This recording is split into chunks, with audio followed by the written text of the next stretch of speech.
sakit, may getong at mga walang tahanan. Mga taong tinataboy ng lipunan.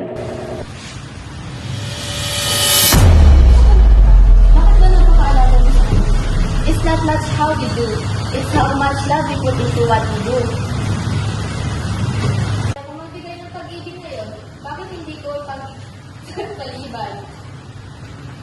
Masaya mga kabatang ginagawa, hindi ang binigyan. Dahil sa maliit na gawa, may taong makikisama. Ganyan ang turo ni Mother Teresa. Pinapahalagahan niya ang pinakamaliit na tao dahil sa kanila matatagpuan ang tunay na Diyos. Kung meron si Teresa, bakit kailangan mo rin mahalin kahit hindi ka magaling? If you judge people, you don't have time to love them. Hindi ko kayo humusgahan. Magpipiliin ko ang magmahal.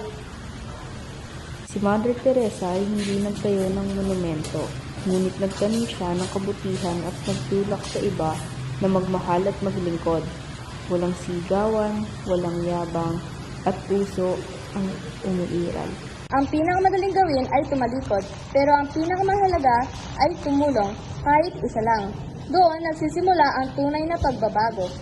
Ang Pilipinas, bagong pag-asa, pagmamahal at pananagutan